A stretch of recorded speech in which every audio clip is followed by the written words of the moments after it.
ஆண்டவரும் அருமை இரட்சகருமாகிய இயேசு கிறிஸ்துவின் இனிதான நாமத்தினாலே உங்கள் யாவருக்கும் அன்பின் வாழ்த்துக்களை அன்போடு சொல்லிக் கொள்கிறேன். வாசிக்கலாம்.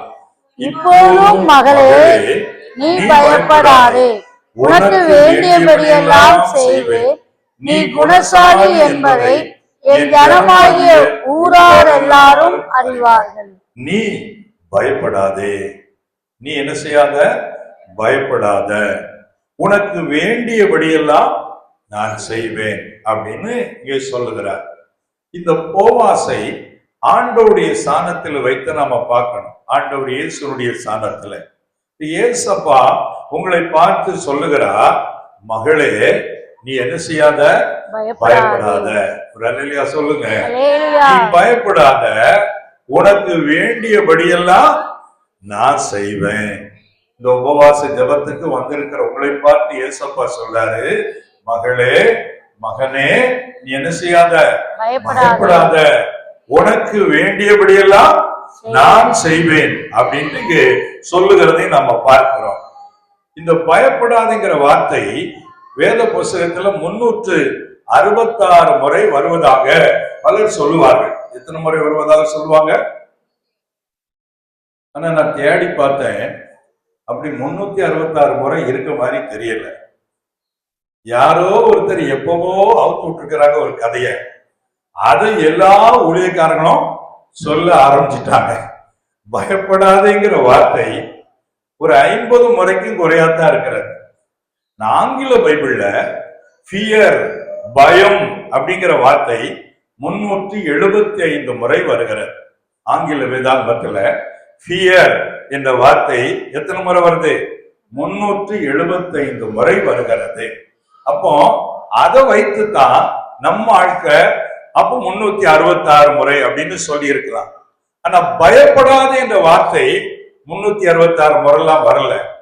பயம் கலந்த வார்த்தை.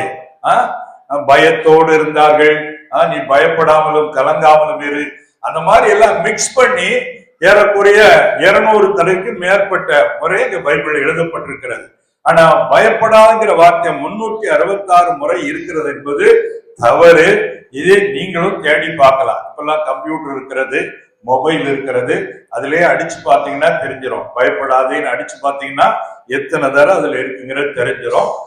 இந்த ஒரு தெளிவை நம்ம எல்லாரும் புரிந்து கொள்ளணும். சரி, இப்போ நம்ம அறிந்து கொள்ள வேண்டிய காரியம் என்ன?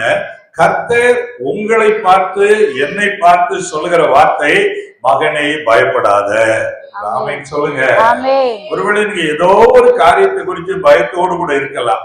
கடனை அடைக்க முடியுமா, கடன்கார வந்துட்டுவானே நாளைக்கு என்ன பண்றது அப்படிங்கிற பயத்தோடு கூட இருக்கலாம். கர்த்தர் சொல்றாரு பயப்படாதே. ஏன் ரூத்தை பார்த்து இவர் இந்த வார்த்தை சொன்னார்னா, ரூத்தினுடைய கணவர் இறந்து போய்விட்டார். அவள் மோவாப் தேசத்தை சார்ந்த பெண். அவள் நாடு விட்டு நாடு வந்து இங்கே கதிர் பொறுக்க வந்திருக்கிறாள் போவாசனுடைய தோட்டத்துல. அப்ப அவளுக்கு கணவர் இல்ல, மாமனார் இல்ல, குடும்பத்துல 3 மரணங்கள் நடந்திருக்கிறது. அவள் ஆண்டவரை நம்பி அடுத்த நாட்டுக்கு வந்திருக்கிறாள். அவள் உள்ளத்துல நிறைய கேள்வி இருந்திருக்கலாம், நிறைய பயமான எண்ணங்கள் இருந்திருக்கலாம். என் எதிர்காலம் என்ன ஆகுமோ, எனக்கு ஒரு நல்ல வாழ்வு கிடைக்குமா, ஐயோ என் வாழ்க்கையில இப்படி எல்லாம் ஆயிட்டேன்னு பயத்தோடு இருந்திருக்கலாம். அதனாலதான் போவா சொல்றாரு, மகளே நீ என்ன செய்யாத, பயப்படாத, உனக்கு என்ன வேணுமோ அதை நான் செய்வேன்னு சொல்றாரு. ஆமென் சொல்லுங்களேன்.